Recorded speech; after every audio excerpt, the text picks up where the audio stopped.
Hello and welcome to the Secret Shop podcast double feature. We waited so long with releasing the last episode that a new piece of news came out straight from Valve. So, instead of releasing 2 episodes in 1 week, we decided to just put them together to a big XXL episode, which we hope you will enjoy. If you don't want to hear our upcoming episode, which will be our commentary on last week's news, you can skip forward using the timestamp in the description. In the video version on YouTube, you should also see the timestamp on screen right now. And if you're using a podcast app which supports that feature, you can use the chapters to skip forward as well. Otherwise, we'll see you up ahead. Thank you very much.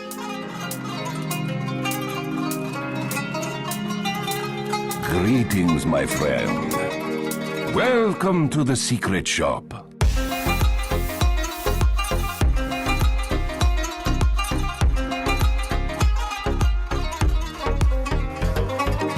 Hello and welcome to the Secret Shop podcast. I'm your host Cymen, and with me, as always, is Anger. Hello, Anger. Hello, Cymen.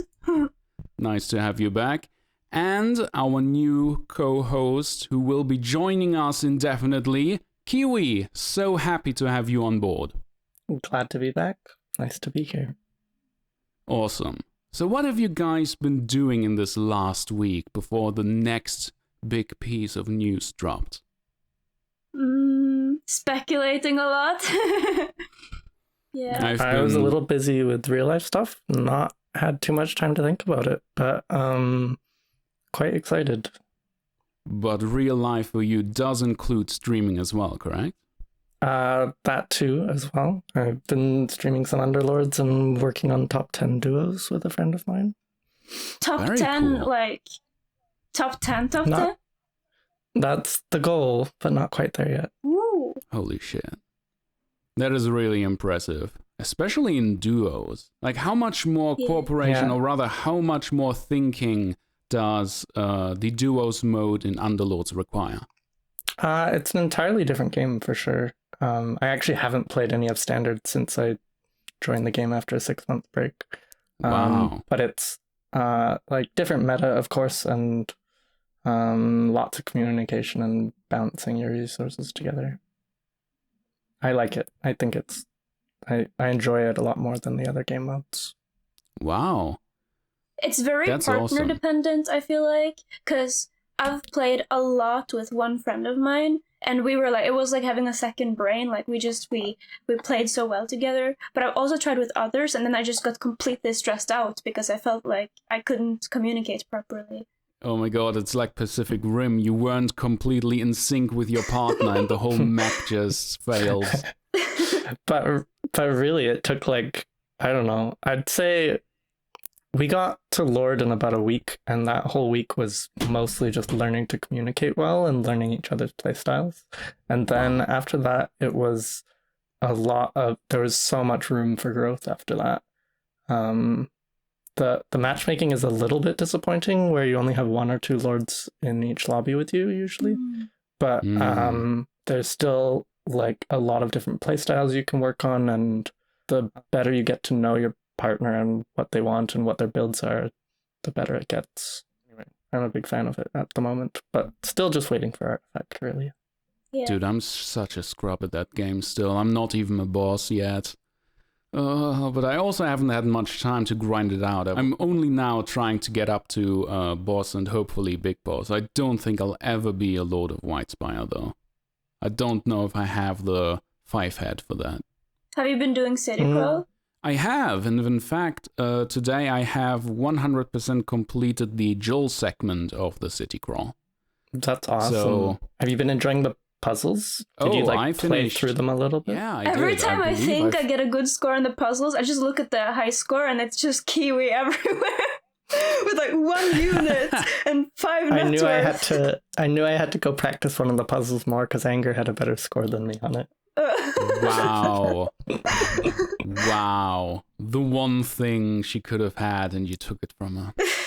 No, actually, I think there's one that she's still higher than me and I couldn't figure it out. Ooh, But yeah, I see. it's really cool having the having your friend leaderboards and also seeing the world high scores for each puzzle. Yeah. I think that was something really awesome they did that has been overlooked. And Yeah. that would be awesome to see in Artifact in future city crawl type battle pass things.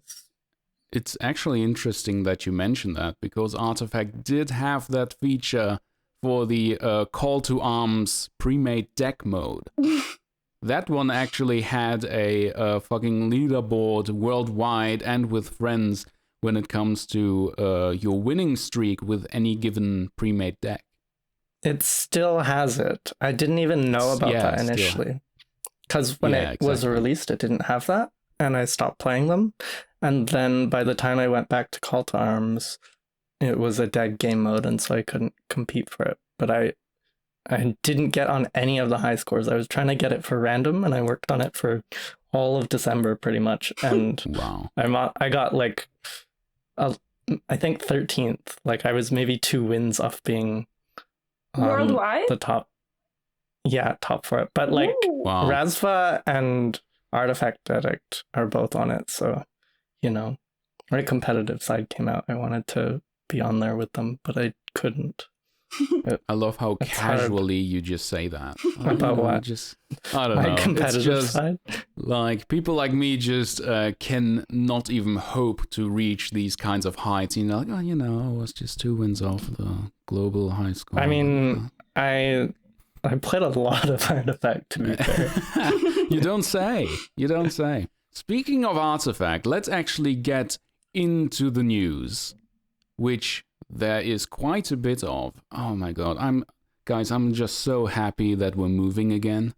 After like a whole year in cryostasis, we are finally emerging from the coffin, alive after all.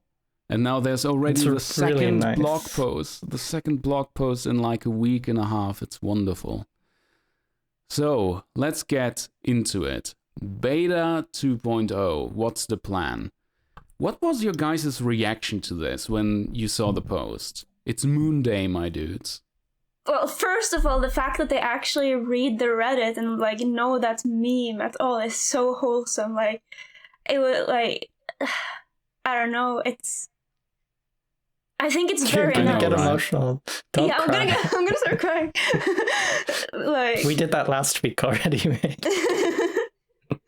and I actually have a theory that to compensate the long haulers, we are gonna get impacts of the Moonday hats, like the Luna and Mirana hats. Ooh. Those are gonna be the cosmetics we get. Would you mod the imps back into your artifact if that was the case? Yes, I would. That would be the one For a way hat, I would you allow them. Okay. Wow, big opportunity for Valve. For sure. Get the imps back this in is Anger's client. Yeah, this is definitely one of those. This is definitely one of those PR moves like inspire tribal membership, right? But it's just so on point. It's wonderful.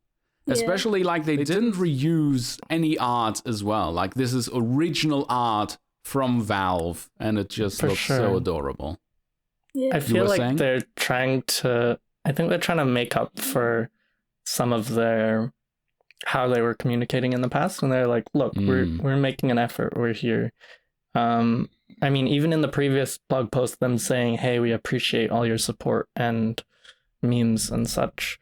This is further confirmation of that and just showing that it's going to be different this time around, and they're going to be here with us and be communicating with us, and that's really nice already. Yeah. I think that's the thing I like most about it, honestly. Agree. Just one sad thing about Valve communicating with us again is that Eric Robson, the voice in the abyss, has now announced that he will stop talking about Artifact, which I totally respect.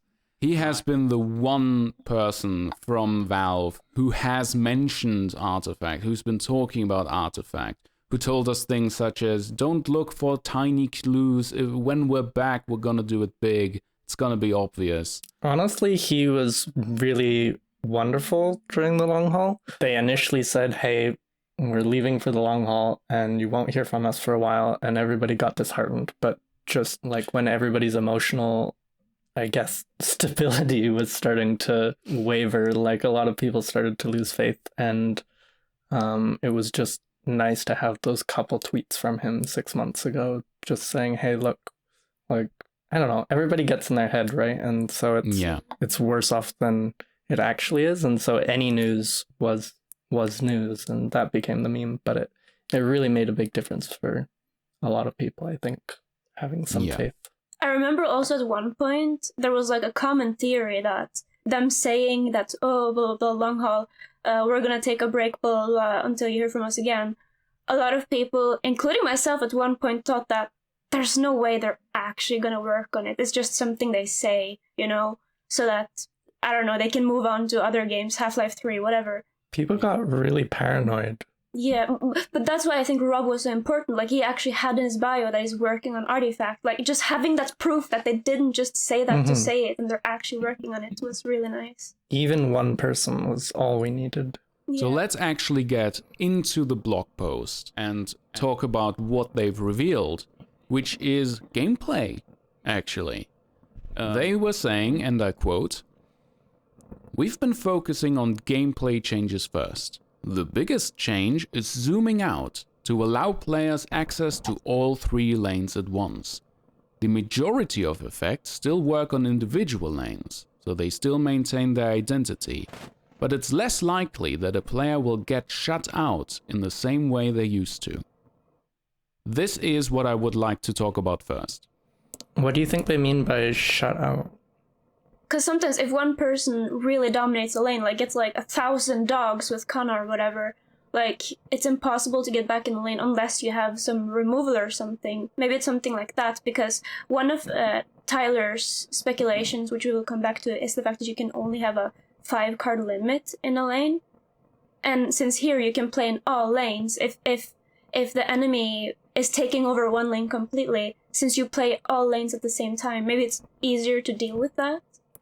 My concern is that shut out is referring to the colors, and so I'm wondering and a little worried that they're gonna change it so you can play cards without the color, and I think that feels sort of intricate to Artifact for me, so I'm hoping that's not the case. Yeah. I don't that's kind of think not so. a productive thing to think about, but like for me, shut out sounds like, oh, I don't have a color in that lane, so I can't play cards, and so that's maybe weird. But maybe it's more what you guys are saying about the mobility aspects, and if like getting the shutout maybe more refers to getting heroes stuck in a lane and where you don't want them.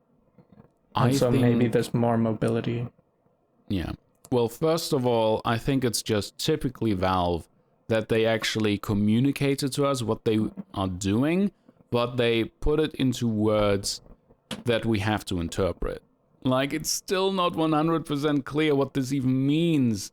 Like, even what access to all 3 lanes means, what shutout means. Like, shutout, I thought, could also refer to the fact that just from a bad flop or a couple first rounds, like Angus said, you basically have to give up on a lane very early and just focus on winning the other 2. Or it could be about, god damn it, what's that mechanic called again with the lightning? God damn it, initiative. Oh yeah, that's actually really interesting about initiative, because no, it's like you basically sacrifice the initiative of the last lane to gain it in the first lane, but I can't remember who talked about it. Somebody talked about how... Baby talks about it a lot. Yeah. Can you expand on that? All the good... Okay, so currently, so I'm not super familiar with current constructed meta, but in general, at the highest tiers of constructed, initiative becomes a lot more important. And that is essentially why green is the weakest color, because green has no initiative cards. Yeah, it makes things kind of awkward. But If you're playing a deck and you have less initiative cards than your opponent, they have control in the important turns. So from turn 7 to, if you're blue, up to turn 10, these are the important game-winning turns because each color has their strong cards come out in this time, and whoever has more initiative can control the game. So for instance, in blue, if you have initiative into first lane and it's mana 9, and you have a Sanctum set up, then you can use a big Eclipse, clear everything, and then put down a Salamene and play a few Thunder Gods or something, and you have control of the game for the rest of the game. If you're black, you can do the same thing with Chain Frosts, chaining initiative multiple times, or say you're some other weird archetype like an upkeep kill deck or something. You could use all your improvements, or I don't know. There's all sorts of different things, but initiative just becomes really important the later in the game you go. So by them changing, having access to all 3 lanes at once, and I'm not sure where I saw the details of this, but something about if all 3 lanes are resolved simultaneously, then last lane doesn't just become a sacrifice lane. So sorry, I didn't really elaborate on that. So because initiative is important, the 3rd lane often just becomes do nothing, hold mana for initiative cards, have initiative into first lane, like Anger was saying. So it would change the game's current, a little bit disappointing playstyle in the view that the 3rd lane is just less important. And it would change it so that each lane would have more equal importance, and winning first lane, because first lane resolves before second lane and second before third, having them all resolve at the same time would change how the game is and potentially make gameplay a bit more satisfying. Yeah, because if you, for example, have initiative, then it doesn't matter if it's the first lane because it's all 3 lanes. So if you then use Thunder God's Wrath or whatever in the when you have initiative the next round, like it wouldn't really matter because I can access all 3 lanes at the same time, right? Basically, this entire progression of going from left to right is going to fall away, most likely. That's what we're thinking. Yeah. Exactly. Hard to know. It's hard to, as you said, we still don't have any direct, we have suggestions towards gameplay changes, but we don't have direct answers. So I'm back to the we'll wait and see. Sort of mindset. Why do you have to be so rational? Exactly. Let us speculate. What's wrong with you? We're making content over here. We're trying to keep artifact positive, and to have a positive artifact environment, currently you have to be rational. We've done enough irrational for one game, thank you. Like one other interesting point that this is going to cause is that all those improvements, the upkeep, so to say, will probably happen on the entire board at once. I could see that. Upkeep kills are really important in Artifact. Yeah. I think a lot of newer players don't realize that upkeeping a hero is killing it before it has a chance to play, and then it's off the board for that turn and the following turn while it's respawning, and so you're essentially removing heroes for 3 turns rather than the normal 2, and that's a huge impact. Like you see lots of newer players kill heroes on a turn, and if you can ever set up upkeep kills, it's actually so much stronger. And yeah, that's a common mistake you see. I think the irony with this post is that it actually opens up more questions than it answers. For example, is there going to be a shared mana pool now for all lanes, or do the lanes still have a mana pool each? I would assume that they want to keep the kind of mana management that we had previously, but in the interest of making the game more accessible, which they admit to be one of their main goals, they may just simplify it, or at least, condense it to a single mana pool. I think that's more logical. A single mana pool. It's a little scary. I feel like that kind of changes the 3 lanes that we feel as integral to Artifact. I'm not. Yeah. It's hard to know. I agree. I would definitely prefer, or at least I would miss it, to be managing 3 different mana pools at once. I think that this was a defining feature of Artifact at the time. What do you think they mean by we've also focused on making the game easier to pick up? I think this is the accessibility argument that we had last week. Yeah, precisely. That's what I was going to say. I think that's just what we discussed about making it easier to know what you're doing and having better tutorials and introductions to the game for new players. So you don't think they're going to dumb it down?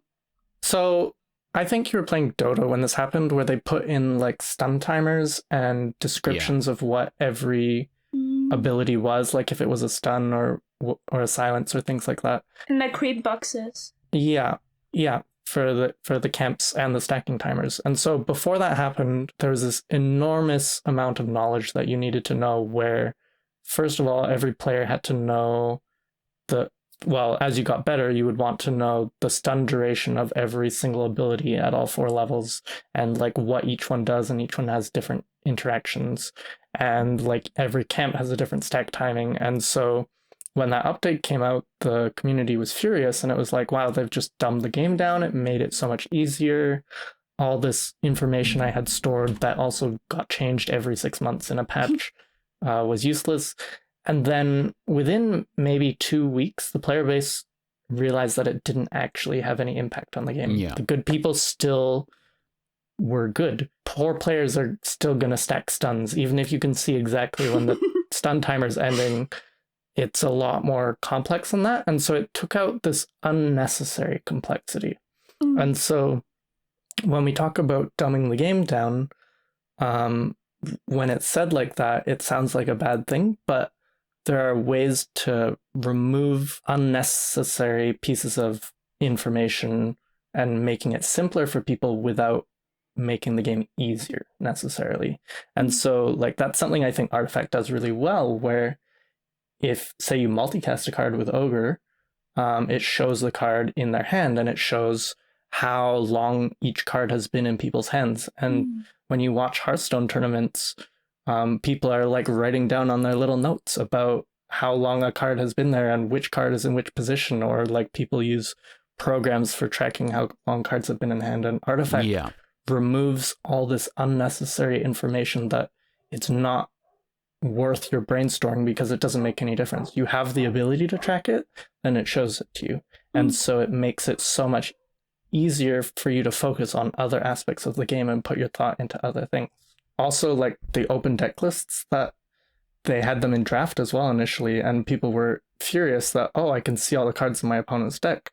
And as soon as we started playing, we realized that, oh, this actually makes the game so much better. You can make educated decisions. It only seemed bad before people knew what all the cards did. And so you're changing what your brain power is going into. And then things come out of this, like Baby Bok Choi's black-red deck, where it plays a bunch of one-ups. And so when you're playing a tournament, it got played in the Artifact Championship series this week, where people play this list and it has maybe 8 cards that are just a one-up, but they're all very unique in what they do. And so if you're playing against a good opponent, they have to use their brain power for thinking about little things like this. And so removing excess pieces of information and just giving them to you can be a good thing, I think. So making the game more accessible, to me, says they're going to make it easier for the newer players, and it's not actually going to make it worse for the more experienced people. I think these are only going to be good changes. Hopefully so. And I think one thing that I actually mentioned last week, which is zooming out. I think with this, they're not only referring to gameplay. I think by zooming out, they really mean that the entire board, the view of the board, is going to change. It's what I was talking about last week, I believe, where I said that zooming into one lane is actually terrible for spectators. So you think it will always be zoomed out? That's kind of what it sounds like. Yeah. I think the entire look of Artifact is going to change with this. because the size of each lane of the entire board is going to change to accommodate for all 3 boards being in view the entire time. That will help improve it for being a bit more accessible as a spectator esport type of thing. Which I think is wonderful. Do you know what would be really cool too? Because it kind of doesn't make sense that when you kill a tower, there's an ancient behind it, and you kill another tower, and there's another ancient behind it, right? Mm-hmm. Mm-hmm. Instead, there should be the 3 towers, but then behind all 3, only 1 ancient. If it's all zoomed out, that makes so much sense. If it's all the same ancient, that's kind of cool. Yeah. You'd almost play on like a round board. Imagine it becoming 3D chess and it's a sphere. And it's like... That's a very good one. Because in Dota, you have 1 ancient and three lanes with 3 towers. Yeah. It doesn't make sense that there's 3 ancients. It is essentially 1 ancient. It's just not displayed that way. That's a really good point. Yeah, you know what I mean. I like it, yeah. I like it a lot. The thing I liked most about this blog post, my initial thoughts weren't I love this or I hate it. And that was nice. Like, the new changes are, we're not sure where it's going, and that's a little scary. But also, it doesn't sound like anything is changing too drastically and that we're losing the game that we love. And that's exciting. Yeah. What were your guys' initial thoughts on it? Like, positive. Like, for me, first of all, I was just happy to have a post, and I was surprised that they even mentioned anything about gameplay at all so far. And I really agree that this one change of giving you access to all 3 lanes, probably at all times, really opens the game up even further. Like, in my mind, I was already going, oh my god, now there's no more lane progression. Now I can, like, bait people into thinking that I'm going to overcommit in one lane and then just switch over to the other. There's, like, a lot of, like, poker play going on here now. Like, you can actually try to bait someone into trying to counter or overcommit to you in one lane and waste their cards there, and then just switch your focus to the next lane within the same round and maybe take the tower there. I just thought that this is one thing that, without hindering accessibility, adds more depth. Like, this is one of those things where it changes the strategies of the game. It changes, not just the metagame, but literally the game rules. But it also doesn't make it worse for new players. For sure. The meta is not something I think that will, the meta will change extremely Obviously. For many reasons. Because they're also changing what cards are going to look like to balance with the new changes. So it won't be relevant anymore, but it'll be cool to see.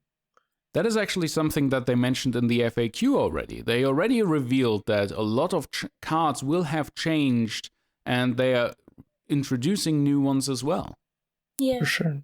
I think the thing that I was the most happy about with the post, other than the Moonday reference, is the fact that they reveal that you won't be able to buy cards or packs. You unlock them through play. Like, they have ideas about things to sell, but none of them are cards or packs. I think that is a great step as a card game, like, not fucking taking money for each card and pack. It sounds like they're going the Dota route. Like, we talked last week about how I think Dota has the best monetary scheme, and it seems like what they had in place before was more Garfield's plan, and now it looks like they're going the Dota route, and that's nice to see, because we know this is a way that is successful, and they're doing something that is tried and true, and we can see that it will work, and I think it fits a lot better in the times. Yeah. I'm excited for there to be optional hats. That was the biggest issue with, or one of the biggest issues with Initial Artifact, was the monetization. And so that's just completely solved. It's nice they're on the same page as we are. But it's not just that they're not selling cards and packs. They actually mention in the FAQ that in the new version, cards are unlocked through play. So you won't start with the entire collection either.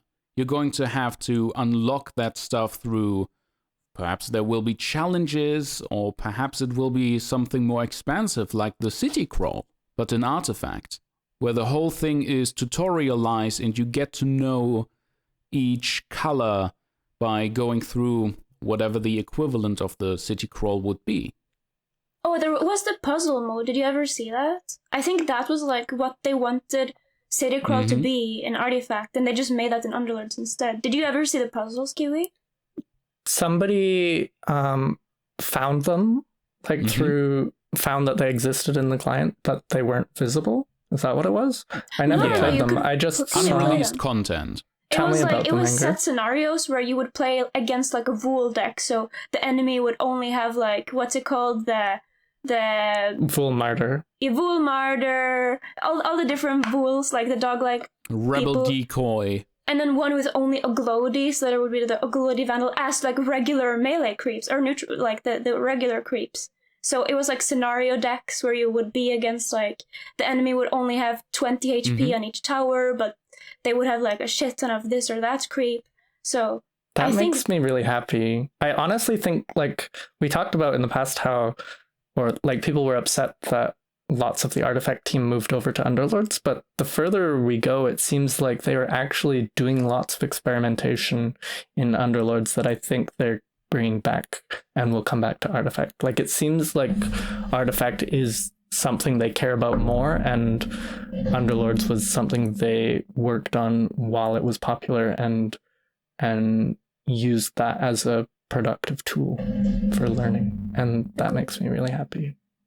Yeah, I think they will definitely, at least that is my prediction, I think they will go a similar route to the City Crawl, where they mix puzzles and certain scenarios to tutorialize the game, and to introduce people to new cards by unlocking them and doing challenges with the cards you've just unlocked. It sounds like most likely that's where they're going.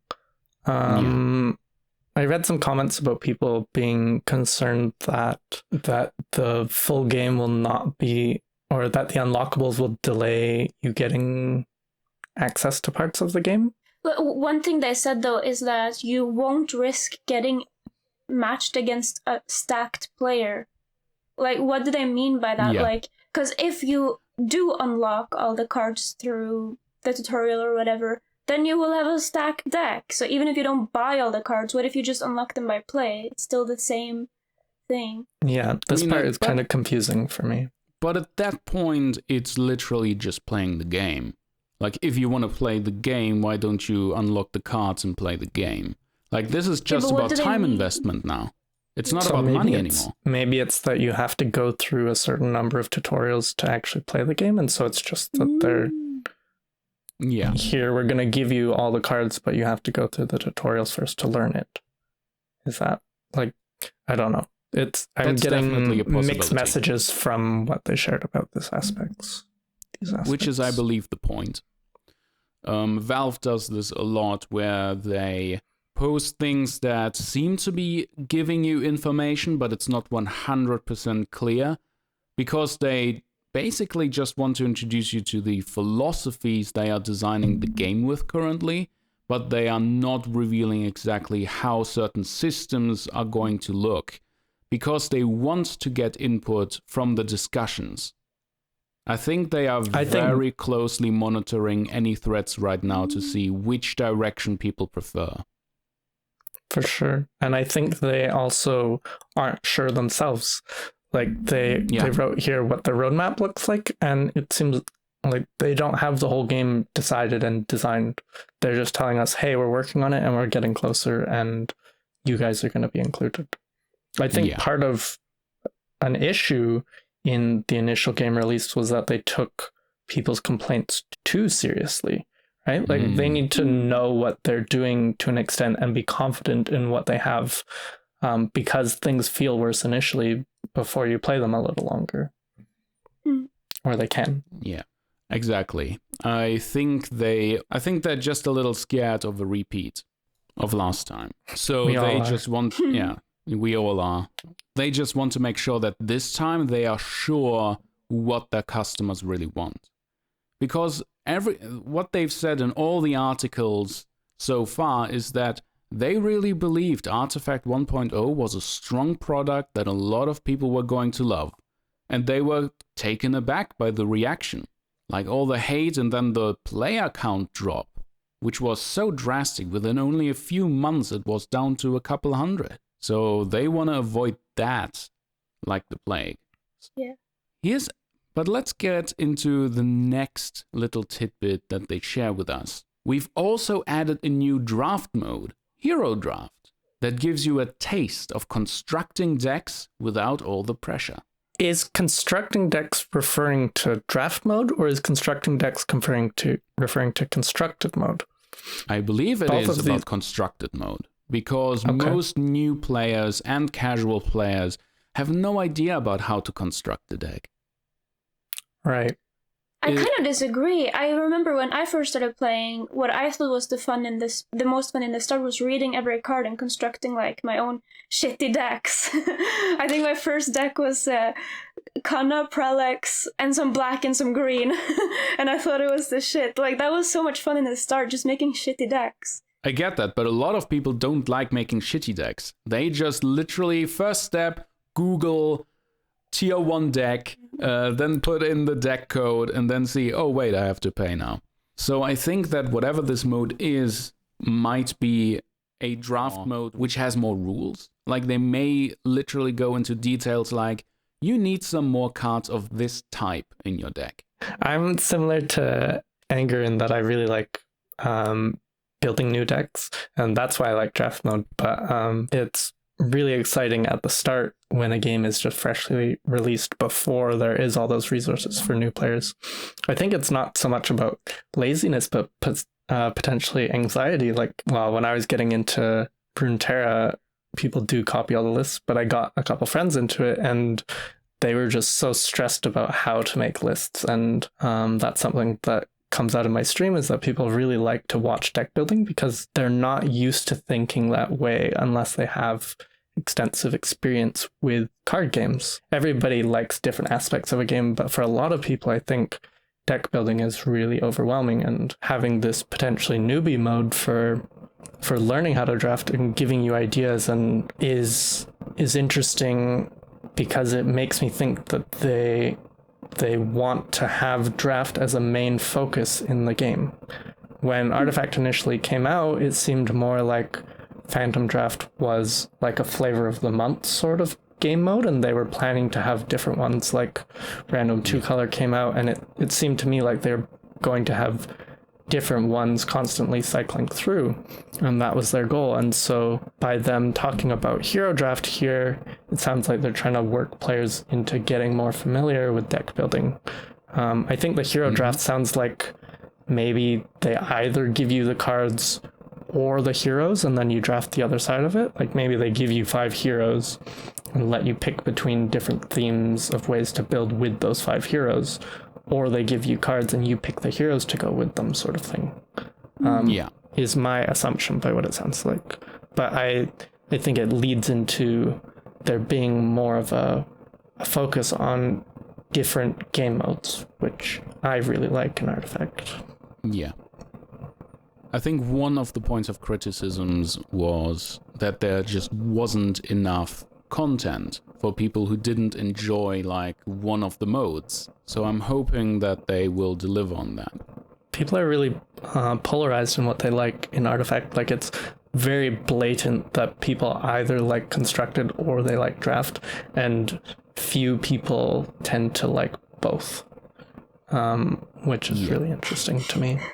And so I'm hoping that they have both of these fleshed out in the future. Why is it actually that so many high-level players prefer to draft over constructed? Can you just enlighten me? I don't think that's true. I don't think that's true at all. I think there's lots of very talented and skilled draft players and talented and skilled constructed players.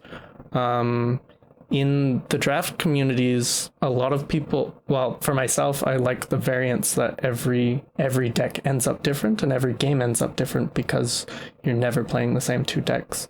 And so it's more very broad knowledge and and the more overall knowledge you have, the more variety you can do. Anger and I actually started a bit of a tutorial series that we never ended up finishing, but we touched on this, that the more understanding you have of different playstyles, the more flexible you are, and that tends to lead to you being better. Constructed players, on the other hand, have extreme knowledge in very specific scenarios and knowledge specific to the meta, to the meta shifting, to I'm not qualified to say exactly why people like Constructed better, but they feel it's more competitive in that sense. And so both sides view it as more competitive, but for different reasons, that they have different aspects they like about it. Runeterra was really interesting because there was such a broad meta. There were so many different archetypes, especially initially. I don't know what it's like currently. And so I think a lot of the people in Artifact felt like there weren't enough viable archetypes. And so that's why they preferred Draft, where you weren't playing against Time of Triumph or Mono Blue every game. And I think that's just a byproduct of the state of the game on release. And like, we know they had a second set essentially completed that didn't get released and things like that. I was just going to say, what do you think, Artifact 2, will it be set 1 reworked, or will it be a set 2? I definitely think it'll be set 1 reworked, and I imagine part of the rework will incorporate ideas from other cards they had elsewhere where they need to fit it. Like, I think they have an idea for how large they want the first set to be, and I'm sure they have some ideas towards the second set already set up, but that they would flesh out later. I think it's going to be a hybrid, because we already know that there's going to be new cards. So it's not just going to be literally a reworked set 1. They will introduce new cards as well. The lore. I don't think it's going to be a retcon. I mean, isn't the whole point of the meta story of Artifact that it's a tool for retconning Dota's backstory? Can you explain but I mean, what like the main retconning story is? of set 1, like Legion Commander versus Sorla, whatever, and Cortheus getting assassinated, that stuff. One second. What's a retcon to start? Basically, a retcon is when you go back and change something about the background of your story.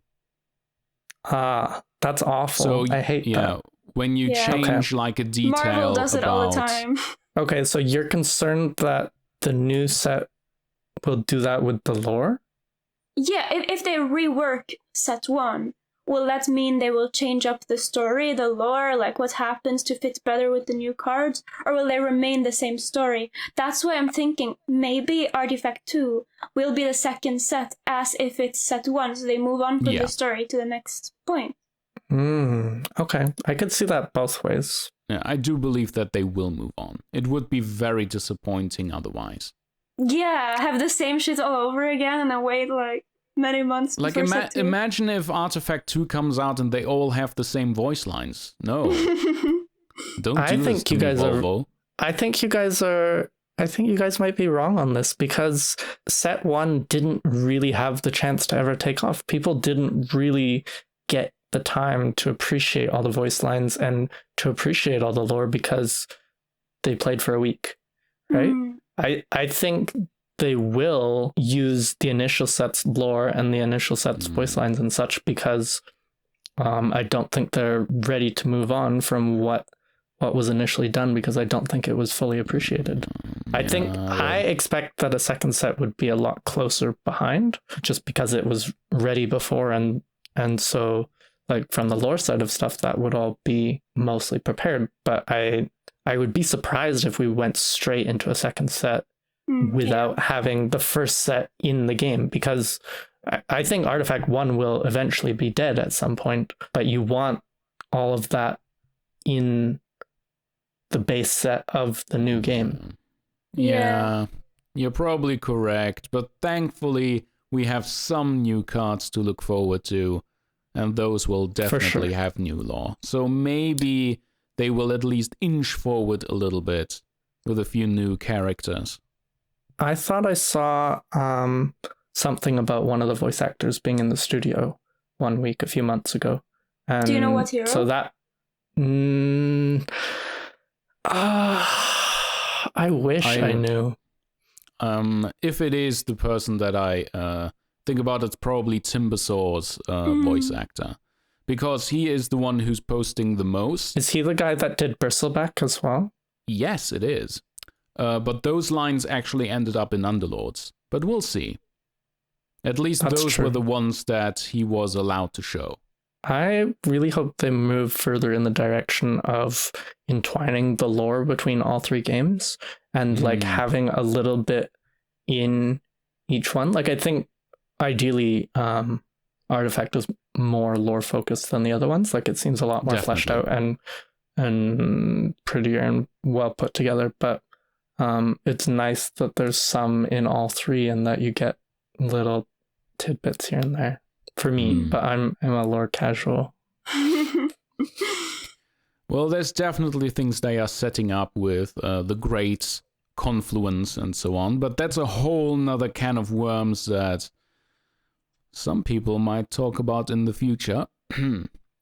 But let's actually move on to the next section of the blog post, which is about the Beta 2.0. Finally. So, clearly, they do not have the balls to come out with Artifact 2.0 as like a quote-unquote finished game. They want the community to know that their feedback is appreciated and whatever they are releasing is not 100% set in stone yet. You say they don't have the balls, but I think there's a fine line between bravery and idiocy, and it would have been stupid of them to release the game not as a beta. You know, free beta, no bitching is the motto, or open beta, no bitching. So it gives them room. Just the beta tag gives so much room for flexibility. Exactly. It makes people not get upset about little details because they are under the impression anything can change, and it can. And so it's wonderful and necessary. Yeah. One thing I'm a bit like confused about is what they mean by who will get access. Because they say the selection will be mostly random, but what do they mean by that? Do they mean randoms among people who are like big voices in the community, or do they mean completely random? If you have Artifact in your Steam library, you might be the one to get one, like completely random. Like, what do they mean by that? I think completely random. I think they will pick some people that they How are they going to make a random person sign an NDA? No, I don't think there will be an NDA. Yeah. I think it's going to be an open beta, like people will be streaming it. Sorry, not an open beta. It'll be a closed beta, but there won't be the NDA. Like, I think they're going to be beyond that point and they won't be doing inside invites and stuff because that was such a flaw in the initial version, was that people felt others had an unfair advantage, even if it wasn't really an issue. Yeah, they're definitely trying to avoid this whole feeling of there's the exclusive club playing the game and the monkeys are dancing outside. But if you look at here's the current roadmap, okay? Testing boring stuff, we are here. 2, trickle out invites, starting with players of the original release. 3, work on the beta, eventually transitioning to an open beta. So when they trickle out the invites, that's still the closed beta. It is, but a closed beta doesn't have to have an NDA. That still means that those who have access to the closed beta are still allowed to make content with it if they like. They're allowed to share screenshots, videos, etc. Is that smart, though?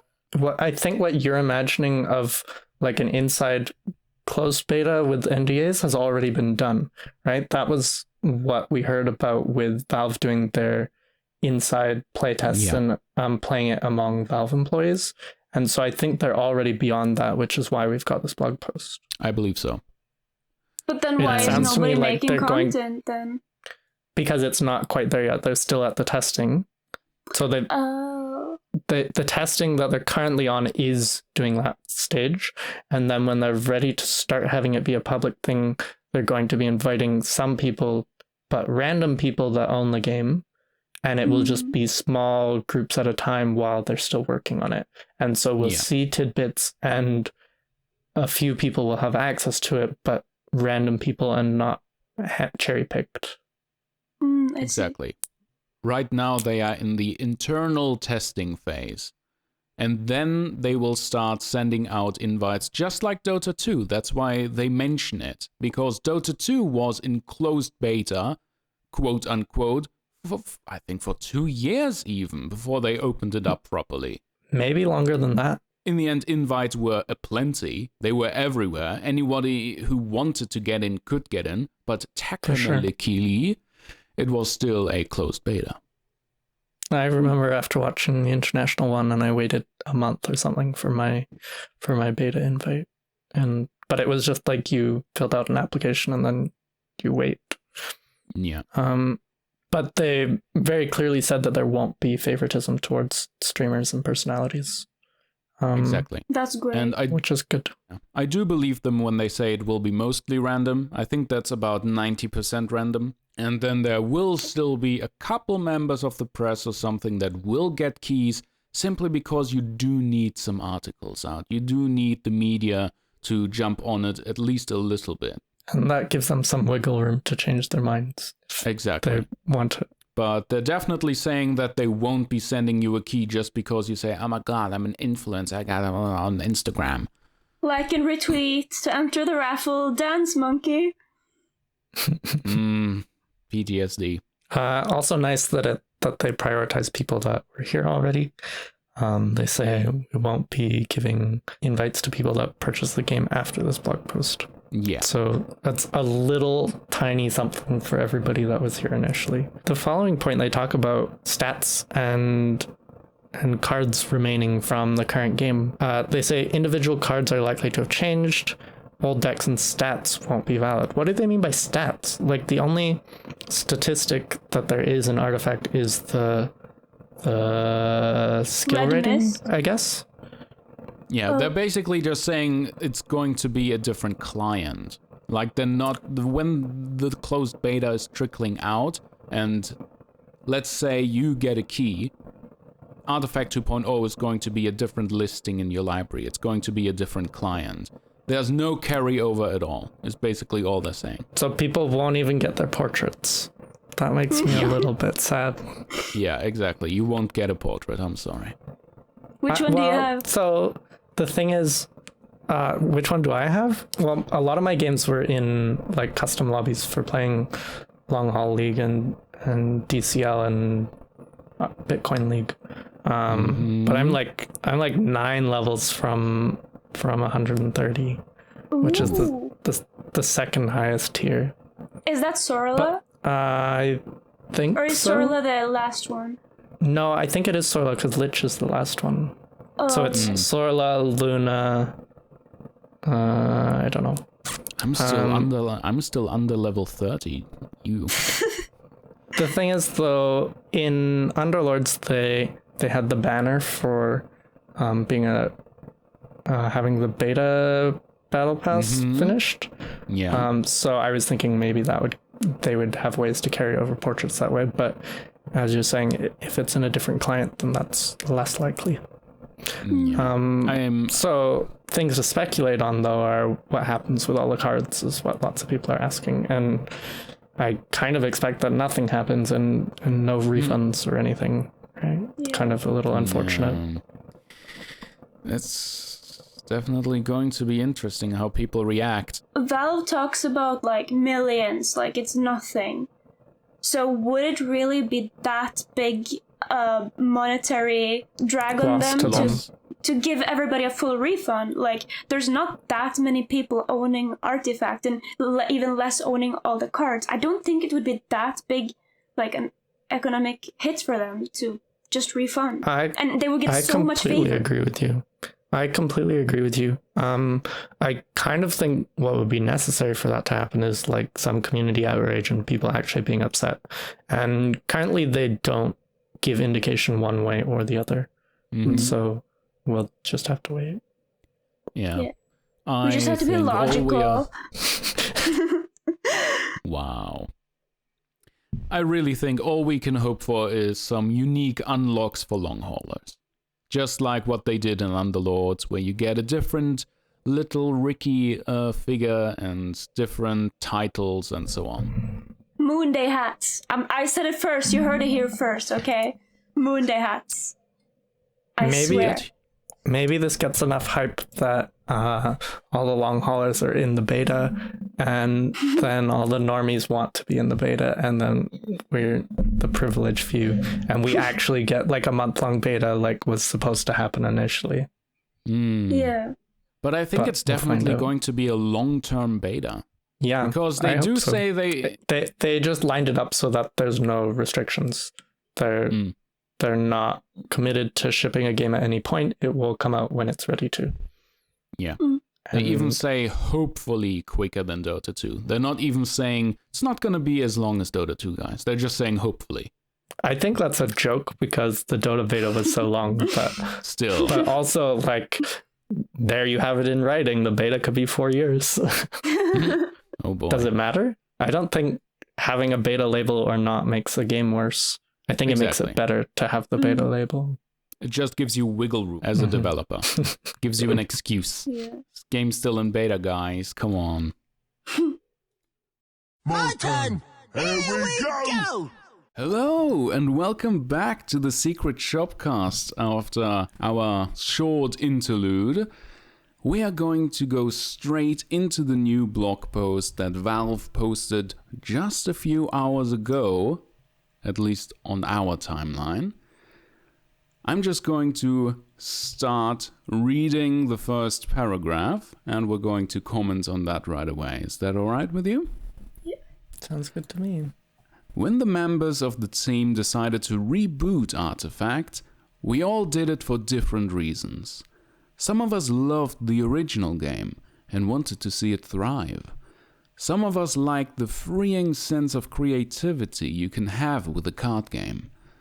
Some of us love trying to figure out how something is broken and see it fixed.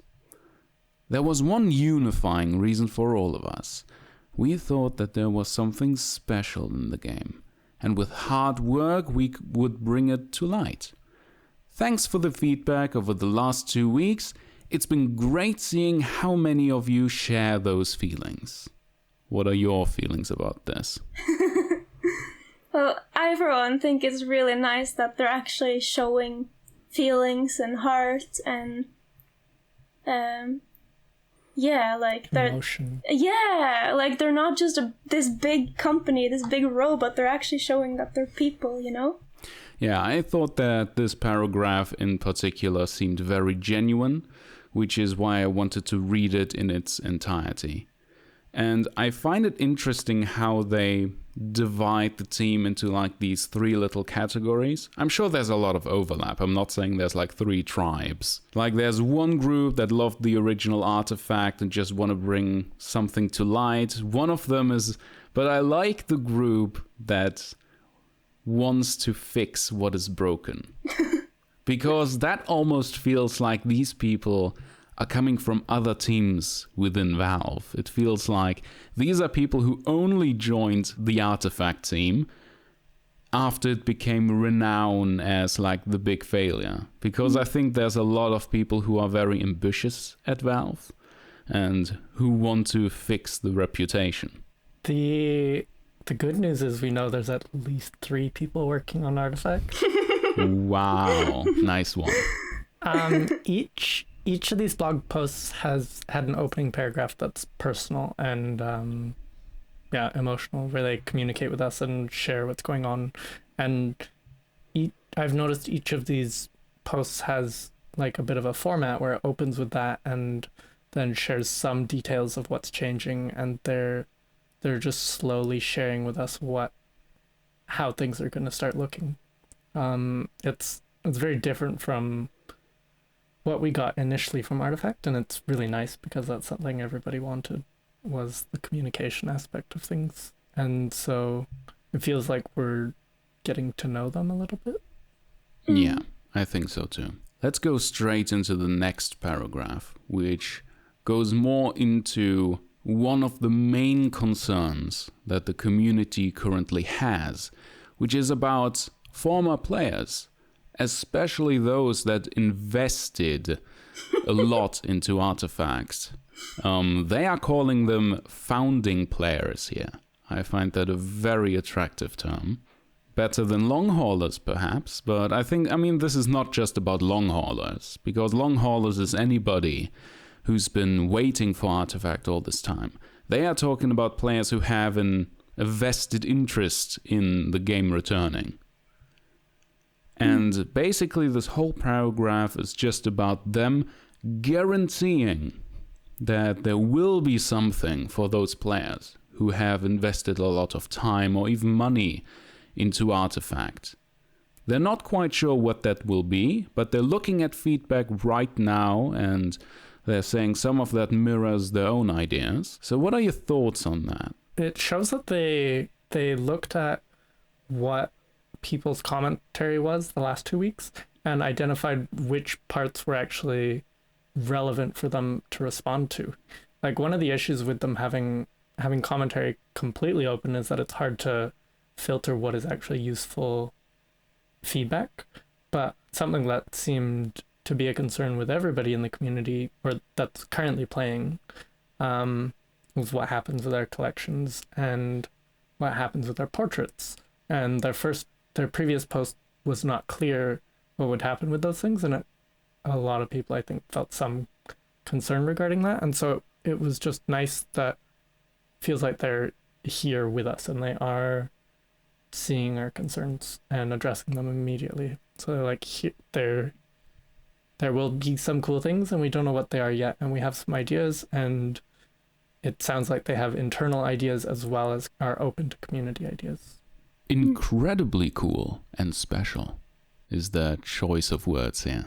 Do you think they will differentiate between the people who just paid the $20 to get into the game and those who actually bought the whole collection, and those who bought 1,000 Axe coin? Like, do you think they will differentiate between how much you spent on the game, or do you think there will be one price fits all? Or what about how much they played the game? If you have if you're one of the 20 people with your level 200 portrait, or if you've got a level 40 portrait, that's even something significant compared to a lot of the player base. They do mention both groups here. They say the founding players of Artifact, the people who played excessively and built a collection in the original game. Extensively. You can't play Artifact. Oh yeah, sorry, extensively. I misread that. Thank you very much. Yeah, I would say that they are covering both, because you have to respect both kinds of players. Yeah, there's a big difference.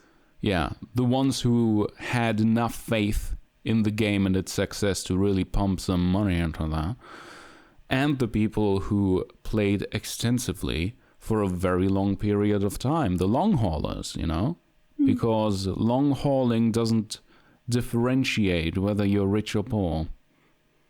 No, just that you love Artifact. Exactly. And they want to cater to both of those. Perhaps there will be different rewards, but we'll see. Because even in the Underlords beta, there were different unlocks depending on whether you unlocked level 5 of the Proto Battle Pass or max. So you could be either better than you, or you could be better max. I think that's the one I use, beta max. Yeah, beta to the max. That's me. Describes me perfectly. Thank you, Valve. Hot. And just like last time, they actually want to focus on gameplay.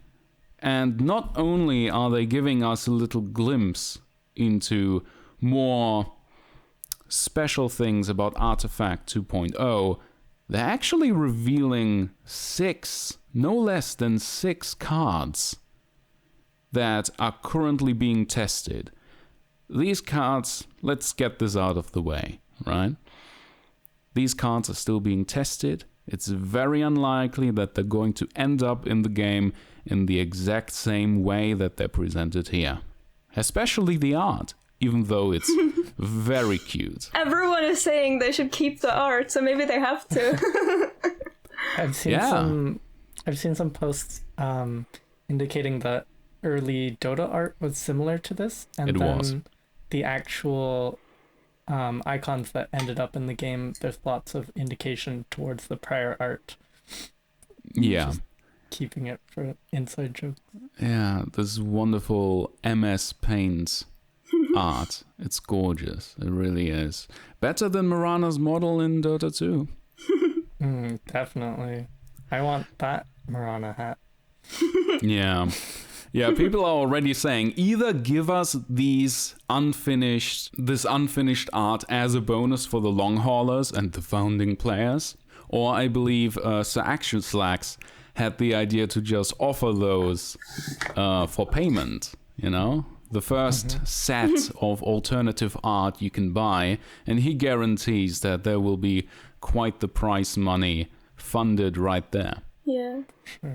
Either way, they already are asking people to send in their feedback, even though we haven't seen anything of Artifact 2.0. They want to hear your thoughts. They want to feel your feelings. So Anger and I were discussing this, and we thought that having the email posted already is a little odd because we know so little about what actual gameplay changes are happening. Yeah. The changes they've shown are quite big, but they're very hard to think about because they would be very extreme in the current state of the game, but we don't know enough about how the rest of the game is changing. So I think a lot of the feedback they might get in this time is unnecessary or not useful. But so I think it's more from a publicity point of view where they're trying to continue saying, hey, look, here we are, we're going to be communicating with you openly. Here's the start of it. Whether this will be a weekly thing where we also talked about that earlier, if they will now every Monday give little bits and pieces of what they have in store, you know, if it will become a weekly thing, that would be really interesting. Exactly. I agree with you, Kiwi. We are lacking context. So our feedback, especially when it comes to gameplay, what we've seen so far from the cards, what we're inferring from it, will not be quite as constructive as it would be if we knew the whole new rule set and all the new mechanics and so on. But I don't think that's actually what Valve is looking for with this. They're not actually looking for gameplay feedback just yet. I think what they're trying to do here is filter out what people are interested in hearing about next. That makes some sense. So if people are sending in, yo, what about the arrows though? And they get like 10, 20 or whatever dozens of emails about that, then the next blog post next week or whenever might actually cover that, because they know that's what's really burning under people's fingernails, just like the paragraph about the founding players. That's like the burning, that was the burning topic a week and a half ago. That makes a lot of sense. And it seems apparent that they have a lot of content actually prepared, like a lot when they shared with us, obviously. Yeah. And so they're just going to be sharing a little bit at a time. And it looks like we might be getting a post every week, just keeping us interested, inching us into it slowly, and not overwhelming us with how much is being changed. Although I think for the more experienced players, it's actually more overwhelming because we're, going through our heads about how will this interact with that when we don't know if even Annihilate will exist, for example. Please overwhelm me. We actually had an interesting discussion about, because it says that stats overall have been scaled to around 60% of the original game. We were discussing like how that would affect like the different heroes, like from the range from blue to red. Like, and Kiwi had a really good point about what about, for example, armor. Like, I think you had a really interesting points about that. Can you talk about that, Kiwi? So, my first thought is that scaling down the stats can add to simplicity, and there being less of a big math focus for people that are not so inclined that way, which is somewhat exclusive. If you scale your stats down, then the variance in your stats, there's less room for the scope of its scaling, and so you can't have if your stats only go up to 6, you can't have a 4-8 and a 5-8 and a 6-8. You can only have a 4-6 and a 6-6 sort of thing. Less important than that, though, or sorry, more important than that is that armor, you can scale 3 to 2, but how do you scale 2 to 1 or 1 to what? Like that makes armor more important suddenly, and so then I felt like I was thinking about it too much, because there's gonna be a lot of changes. Exactly. But each little detail has such an impact on the game as we currently know it, and so it's going to be really interesting to see what comes. But it doesn't feel like they're necessarily releasing things in a strategic direction, more that they're just showing different areas of things we can look forward to. Yeah. Or perhaps they do have a plan and we're not seeing it quite yet. More likely. What if they just remove armor from the game? None of these units have armor. Yeah, perhaps armor has become just a keyword, and now there's nothing higher than 1 armor in terms of mechanics. We'll see. That would just be my guess, considering that, as you mentioned, Anger, they scaled back stats by about 60%. Yeah, or the new stats are 60%, so they're scaled back 40%. So, let's just go right into the cards that they have revealed that they're currently testing and working on. First off is Mirana, a black hero with a 4/4 body and a leap ability. Active, able to be activated every 3 rounds for 1 mana. This is actually a mechanic that people had been suggesting literally a year ago. Abilities with a mana cost. So, here we go. Move Mirana to an adjacent lane. Give Mirana and new neighbors +2 attack this round. They're saying that Leap gives her excellent mobility and can be used defensively and offensively. You can select your landing spot, so it's possible to buff specific units and go for a knockout punch. Let's discuss her ability and body first, yeah? Mirana has such a nice body. Not as good as Luna, though. Yeah, I have to agree. It's hard to compete with Luna. It's true. That accent. Anyways, yeah, reduced stats. Apparently she is fairly average as a black 4/4 hero, so this gives us kind of an idea where stats are gonna lie now. Definitely much lower than before. It's going to be interesting to see how, like, just the stats, the bodies of the heroes and the creeps are going to affect gameplay. If things are going to die faster or not, it's really hard to tell. But if it's all weaker, both attack and defense, would they really die faster then? I guess if spells and damage from spells stays the same, I don't know. I'm concerned that towers, like the game would get longer if towers aren't having their health adjusted as well. Maybe they want to adjust everything, scale everything down a little, and make the game a little bit more compact. That is one thing some people have been complaining about, like long games. Maybe they're trying to just reduce the game time in general. I think a lot of the people that have that complaint were people that played in the first week when the game timer was using not the tournament timer. Oh, and so games were a lot longer because Swim was rope coaching. Damn, the call-outs. So what do you guys think about her leap ability?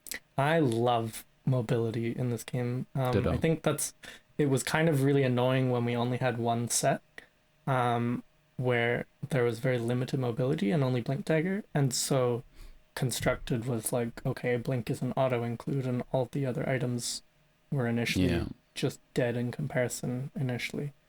And it kind of made draft a little bit stale when there was very little mobility. You had to do lots of decision-making many turns ahead. So mobility is always great, and we had some indication that the second set might have more mobility as well. So this seems to be going in that direction. I like it. It's difficult to think how it will affect it because of the new 3-lane, or how the lanes are set up. Yeah. That is, I think, the big one. Like, will there be more mobility in general, like a lot more cards, or is Mirana unique in this aspect? I don't know. Like, I mean, I that expect there to be a lot more mobility in general. yeah. Though that was part of the black identity pretty much in this game. Oh yeah, it was. Is that their mobile? What? Is that their mobile? Yeah, that was like one of the things they were advertised as. But there's literally just what? Storm Like Spirit? Storm Spirit isn't a hero that exists. No, yeah, there was Ball Lightning, there was Relentless Pursuit. the Relentless Pursuit, and the Night Stalker card, which had such a great effect. Oh. Yeah, card remember also that doesn't one? exist. It gave you +4 siege or something. Yeah. It's something crazy. It's like +8 or something. I thought it was. Yeah, I yeah, remember yeah. because I thought it was +7 OP. siege. I thought it was Yeah. OP when I first started playing. It had such a nice effect and was so rarely used. I use it in draft, but it's just Yeah. a more expensive version of the 1-cost one. So something interesting here, they've got a few new indications. So first of all, you pointed out that an ability using mana, but also the Sacred Arrow says choose caster, whereas before it said choose a hero of that color. And also at the bottom it says cross lane, which is cool because for new players it was very difficult initially to figure out that most spells were same lane and improvements were all cross lane. Yeah. And so just making that a lot clearer and more obvious is nice. I remember my first couple days trying to use spells in different lanes and it was like, no. Definitely. Sacred Arrow is a 4 mana card. Choose caster, deal 2 to a unit in any lane, +1 per lane traveled from the caster. Stun if a hero, slay if a creep. And they do admit already that this card is probably a bit too powerful right now. But it's also just very versatile. So this will probably get, nerfed at least a little bit in some way. I think especially the slaying creep part. I think that's especially to me what seems ridiculous about it. Stunning a hero is huge as well, though. Completely locks you out of that color if it's the only hero of that color in the lane. The flexibility of having the choice is really strong. Slay is such a strong card, but you never want it in your hand early because it's situational. You want But it it's late game. also- So it rarely makes it into decks. Having an included slay/stun is really strong. And there's no way now to kill a creep in a different lane unless you have like pickoff or something. But there's slay is only in the lane you're in.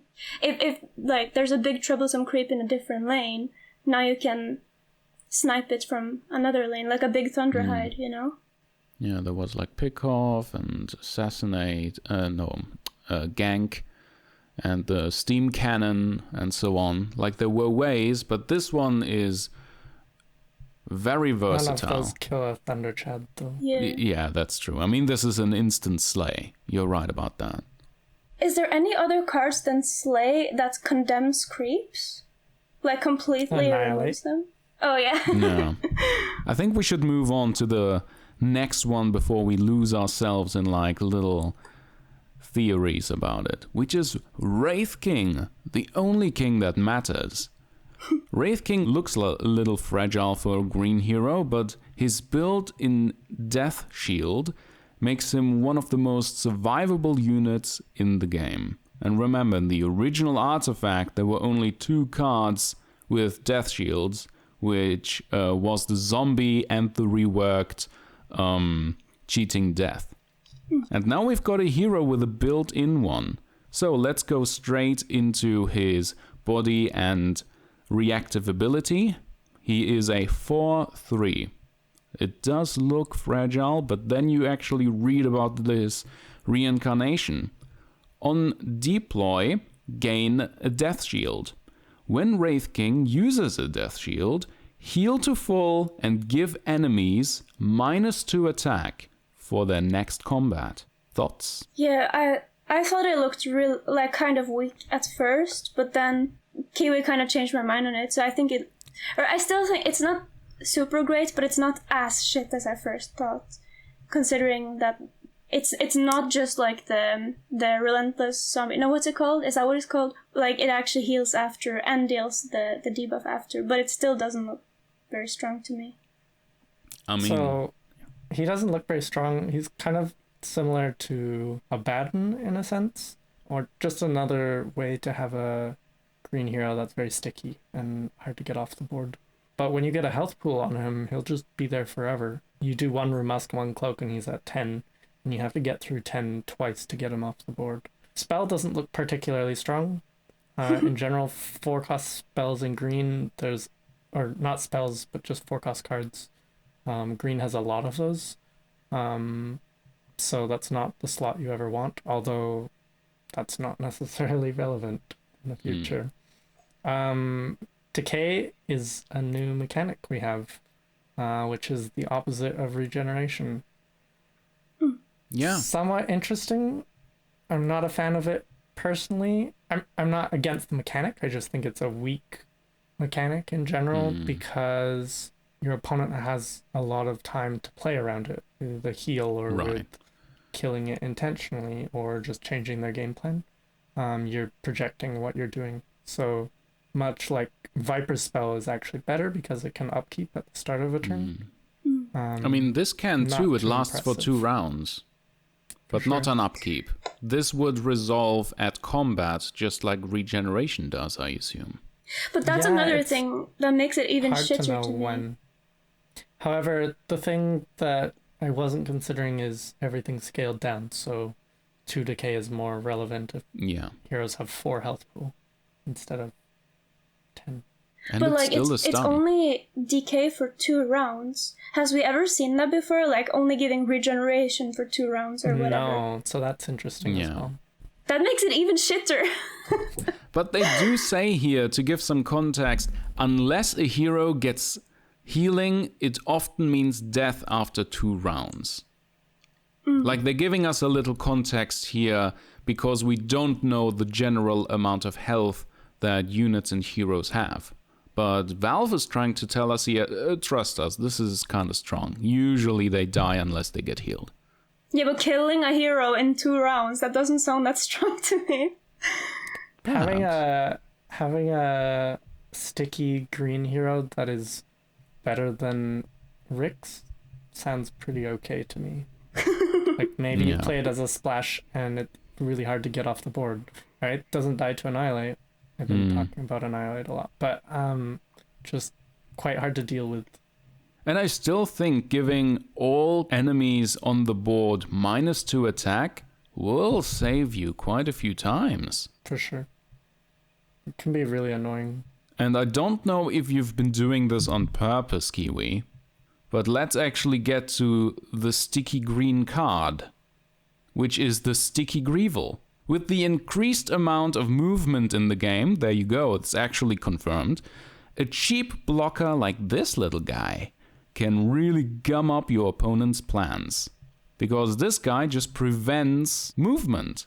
Sticky Greevil's combat target has rooted, which is a mechanic they imported from Dota 2, which essentially means these people don't get to blink or move away from their spot.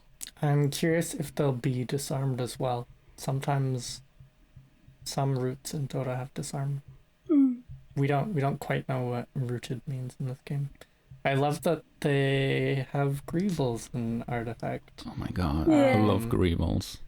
Did you guys play The Greeviling? The Greeviling. Hell yeah. That was a long time ago. A long time ago, back when they had big events and it had its own trailer. I'm sure we'll put that in the YouTube video for those who care, but I really love that trailer. They were perfectly animated. Wonderful. So this card looks extremely weak. And that maybe gives indication that there could be changes to hand size or draw or things like that. Because otherwise the card is unlikely to see play. But maybe it just leads to different archetypes where there's aggro sort of decks that are actually viable. We'll see. Yeah.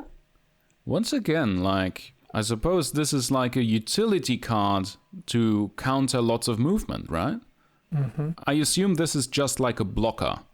You know, how it doesn't matter sometimes how shitty the unit is. If it's like a 1/1, sometimes you just need a blocker, right?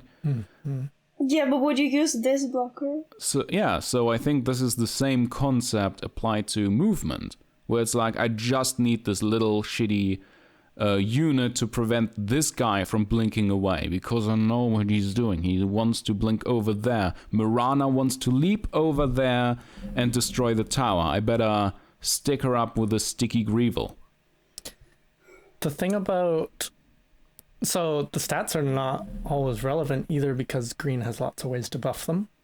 But the other thing is that being on 1 mana, you can potentially have it as a strong tool later in the game. Yeah. Where, especially for green, people don't play around green having less than 3 mana, because there aren't things like... Abaddon Shield is almost good in green because people are so not used to playing around 2 mana. And in that sense, Juke, which is 1 mana, ends up sometimes being good because it's so unexpected. It's not something you ever see in green. And so 1 mana is really difficult to play around. Maybe it, as you said, holds blinks and things like that. Maybe the utility ends up being worth. We'll see. By the way, just a little lore snippet, since we don't get those so often currently.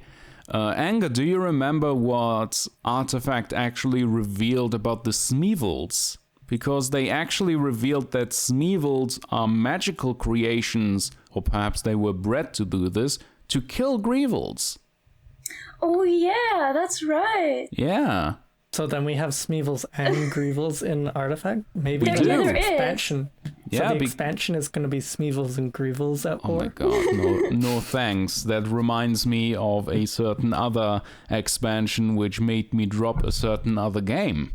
The Smeevil Armsmaster. What's it called? The one that is combat training but a creep. Sneaky's favorite creep. Yeah.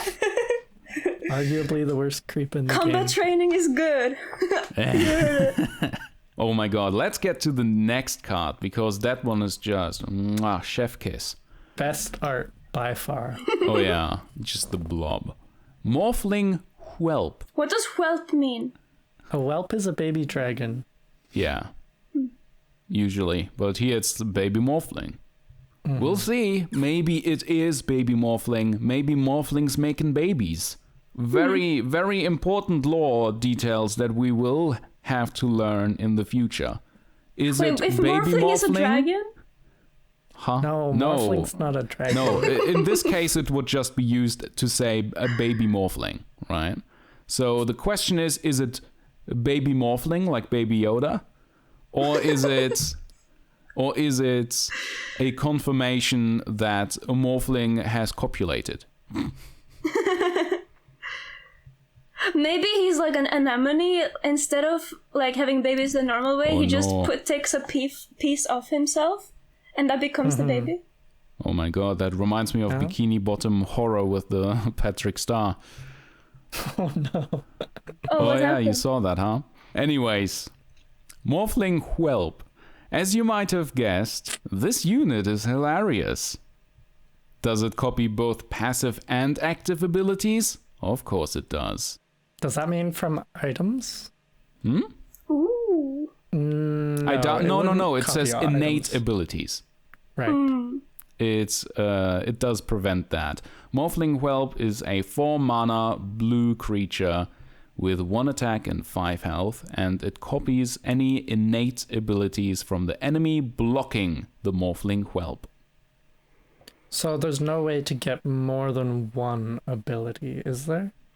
I mean, unless the hero or creature blocking, Had more than one ability.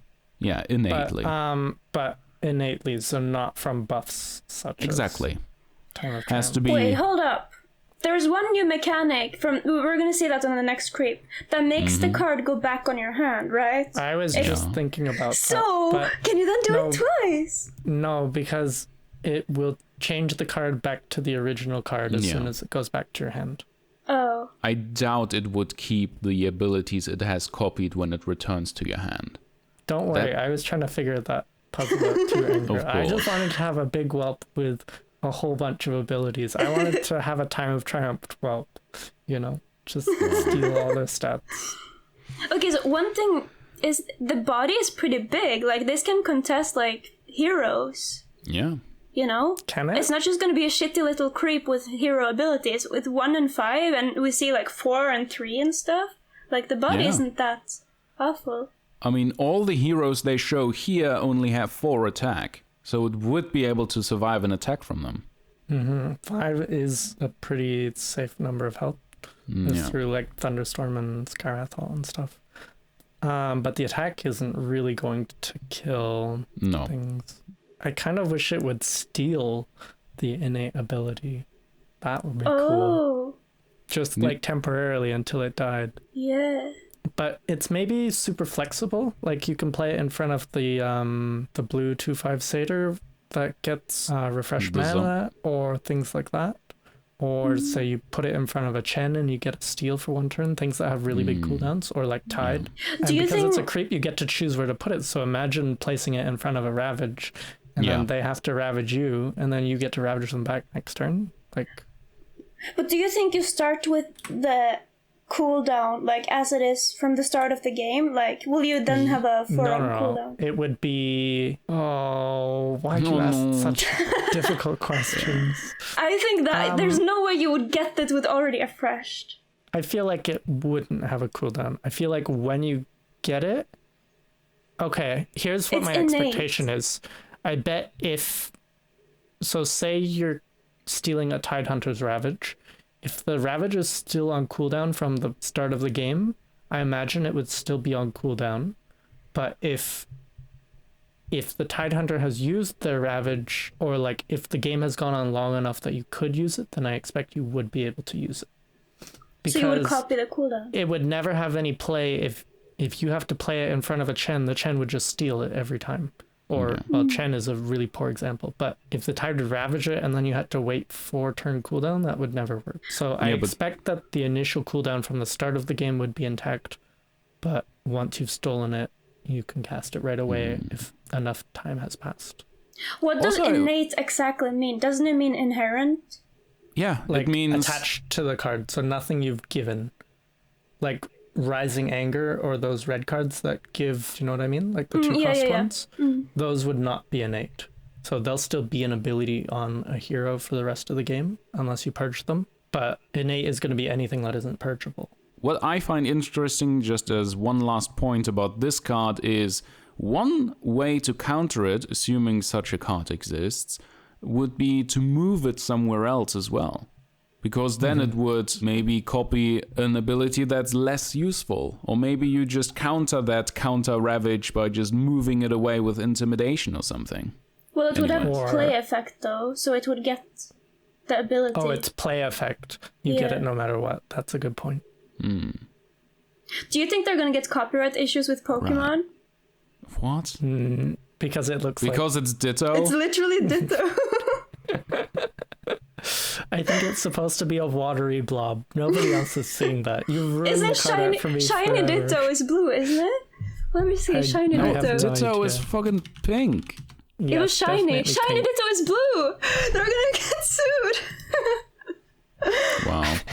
You just ruined this card for everyone. Everyone was looking forward to card games, Anger. Everyone was looking forward to getting this as a bonus to be for being a founding player or something, and now it's fucking copyrighted. It's Blizzard all over again. Thanks. Okay, I'm ready for the next card. Yes. Been ruined. What does defenestrating even mean? Oh, isn't it when you throw things out the window? Defenestration? So, like, I think being very angry. Of course, Anger would know the answer to this. I think that's it. I might be wrong. Let me Google it. I'm sorry. English is not my first language. Yeah, the action of throwing someone out the window. Why do I know that? Why do you know that? Frighteningly accurate. All right. This card looks awesome. So, Defenestrating Ogre. Defenestrating. Thank you. I think so. That's what popped in my head, at least, if I know what it means. A completely new keyword for artifact, bounce, which means to bounce a card back to the player's hands. So the play effect here is bounce the enemy blocking Defenestrating Ogre, who is a 5 mana blue creep with a body of 4 attack and 5 health. Tell us your initial thoughts on this one, Anger. I thought it looks really strong because it's essentially like killing a hero, or like, because you send it back to the deployment phase. So if they still keep the same thing that you can only play the colors in the lane, that you have like the hero of the color, I think this would be really strong. But then of course Kiwi had to ruin that by being much more logical. So it is quite strong. Like if you compare it to Roar, where once you've killed a lane each, the final lane you're fighting for is quite strong, then it's strong in that sense. Before that stage, having something bounced out is going to be a minor negative effect that then would get to play around by changing your tempo in a different lane. And so I think it's probably a lot more balanced than it looks. But this is also more indication towards the game being more mobile, which is really exciting. And this is a beefy boy as well. Pretty big stat line for a blue creep, they say. Especially with new stat nerfs. It's actually enormous. That is one thick ogre. Double C. And remember, like bouncing the creep or whatever, blocking him back to the hand also means that he will most likely be straight attacking the tower. Yeah, that's a good point. So 4 damage straight through right there. So if you silence their color and hit the tower directly. So by the looks of it though, Anger, it's it looks like you're gonna be able to play any color. So how we know this is somebody did an email already since they posted this and got a response. And so it looks like if you have a color alive, you're going to be able to play that color anywhere on the map. And that was what they were indicating last week with the comment about not being locked out so much. So this means that the monocolor decks are going to be coming to an end, and there'll be a lot more 2 or 3 color decks. It's going to be harder to be locked out of a color because both of them will need to be killed. This has enormous ramifications for how that will impact the game and the meta. But I didn't quite interpret the answer like that. I did see that, but I didn't interpret the answer like that because this Eric, with a C, is saying you should like the changes we made to the board then. You can now cast in any lane during your turn, so it's less likely for you to get shut out. Isn't that specifically what he's saying? That you can cast in any lane if you have the color? But why would there still be a cross-lane effect then?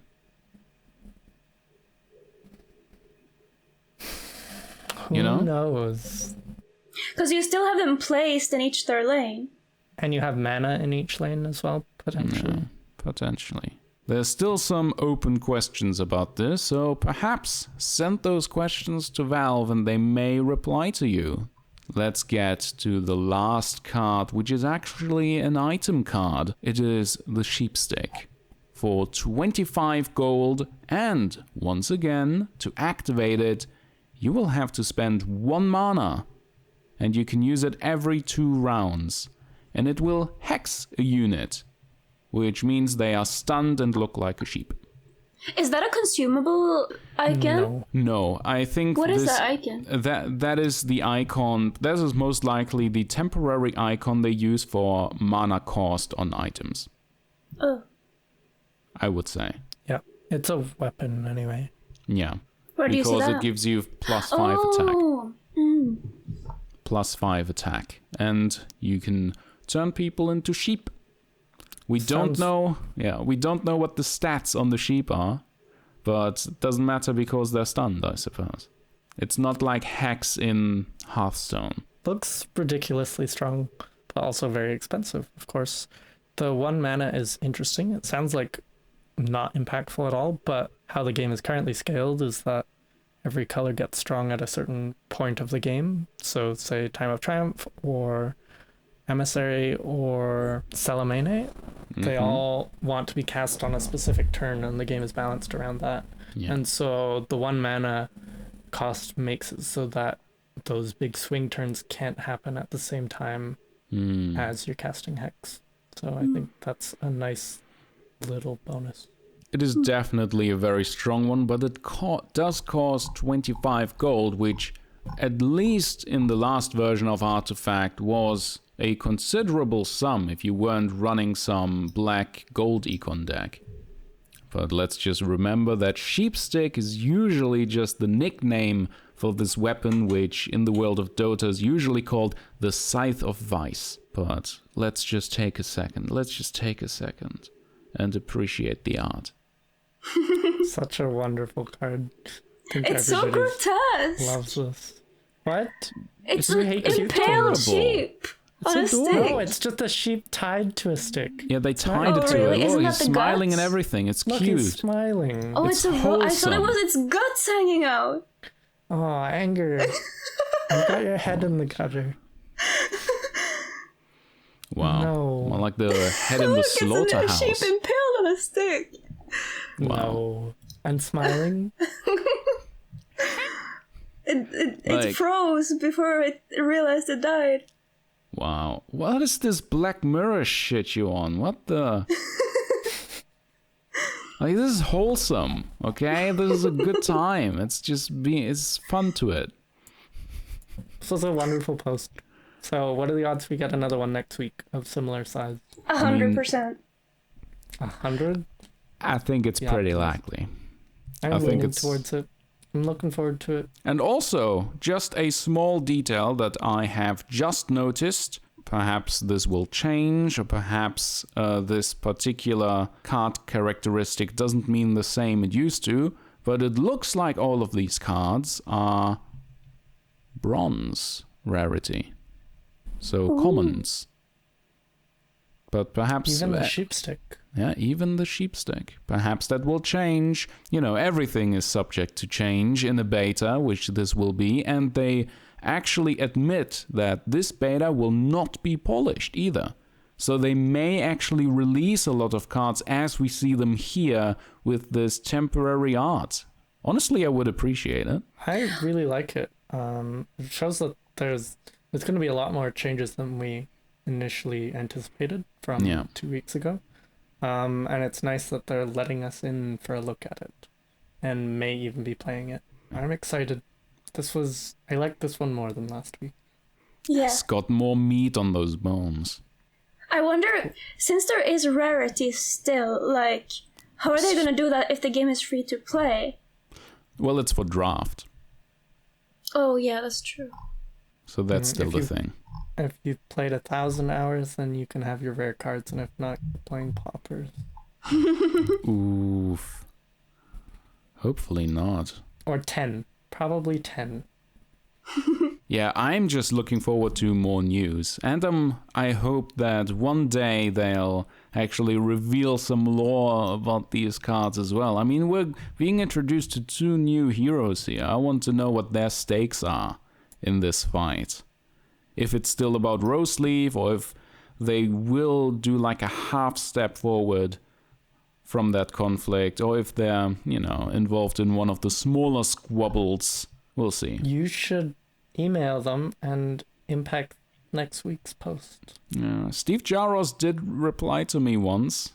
He never replies to me. He replied to me Well. once, I think, too. And then I think he got annoyed. He stopped replying. Well, I hope that he didn't get disappointed that I made a video using his email immediately. I actually still feel a little dirty that I didn't ask right away. I just linked him to the video being like, oh my god, thank you. And only later on I was like, oh wait, maybe that was a dick move actually. I hope he... No, surely everyone at Valve Yeah. knows that their emails, they're free to use. I know, right? And like he did say in another tweet, he loves it when people discuss the lore of Dota 2, so I doubt that he objected to that particular video, which was about creeps, by the way. The one thing about this post is it wasn't signed by anybody, and neither were the others, which makes me think it's more of a team effort. The communication is coming from them as a group. Yeah. There's definitely something happening at Valve when it comes to communication. Now that Half-Life Alyx is out and Valve is doing like magazine interviews and videos at IGN and so on, like they're really opening up. I think one of the downsides is that a lot of these, releases will be very controlled. Like they used to be very casual, but now that they're doing them more frequently, I think they're also going to be more careful and really scan those posts and interviews for any possible misunderstandings. But we'll see. This one definitely seems very genuine and not like super PR cleaned up or anything. Yeah. I mean, have you seen the card? Exactly. It's very cute. Anyways, do you guys have any more comments on this post or the future prospects of the beta and future posts? Not from me. Awesome. Then let's actually move towards the end of the podcast. Foot in the door! Foot in the door! Foot in the door. Ouch. With our outro and our plugs, we have a new website, actually, which is secretshop.gg. There you will find our audio-only podcast, and we will also present that on all sorts of platforms, such as Spotify, Apple Podcasts, Pocket Casts, and you can also subscribe to our RSS feed and more at secretshop.gg. And you can email Valve, but if you're a real boomer and you can't get rid of, you really want to just spam people with emails like it's 1999, you can email us at mail@secretshop.gg. That's mail@secretshop.gg. And we also have a Twitter, so slip into those DMs at secretshop.gg. Well, It's a surprise which one of us will respond. Yeah, we'll see. You can, of course, find all those links in the description. So, guys, where can people find you, Anger? I post videos on youtube.com/angermania. I tweet some weird tweets sometimes at twitter.com/angermania with a P at the end. And I sometimes stream on twitch.tv/anger_. Wonderful. How about you, Kiwi? I'm just on Twitch/Kiwi_streaming. Artifact content to come soon. Wait, didn't you Wow. make a Twitter, Kiwi? I think I remember Yes, you making a I Twitter. have a Twitter. I don't know what it is, though, at this time. Quality. Say, you also fought in the B3 Shady tournament, didn't you? How did that go? Fight is a little bit of an overstatement. I kind of fell down and died, but it was nice to be playing with people again. There were lots of people showing up. Yeah, keep a look on the subreddit. There's a few tournaments popping up that have started, and will continue for sure. It's a very exciting time for everyone. It's just like how nature is recovering now that people are staying inside. Also, the subreddit is recovering and the content creators are coming back from their hiding spots out in nature, just like the dolphins are returning to Venice. The ship posters are out of their caves. Very much so. All you beautiful listeners, you can find me on Twitter at Cymen90, because I'm also slowly becoming a boomer. Oh, so you Also- can say beautiful viewers so that they will favoritize you. Also, a huge shout out to megaRammy, who has stepped up to do our production behind the scenes. You can find her on Twitter at /megaRammy, and also occasionally on Twitch, which is also megaRammy. I'm sure the most important member isn't even on the screen. Yeah. I'm sure she will put those things on screen for you guys, a little bit of self-shilling. So, I think that wraps us up, guys. I hope you all enjoyed our little late night double feature podcast show. Let's see who gets that reference. Thank you all for listening. I didn't get it. Can you explain it? I think the viewers can figure it out. Can you say it again? I wasn't paying attention. Late night double feature podcast show. I don't get it. You don't have to. Kiwi? Not every reference is for everyone. I'll tell you after the show. I'll tell you it is. It actually is. I'll tell you after the show, my Zoomer friend. Okay. Actual Zoomer. And hopefully see you guys next week. Yeah. Peace, gamers. Bye. Thank you. Thank you for your business.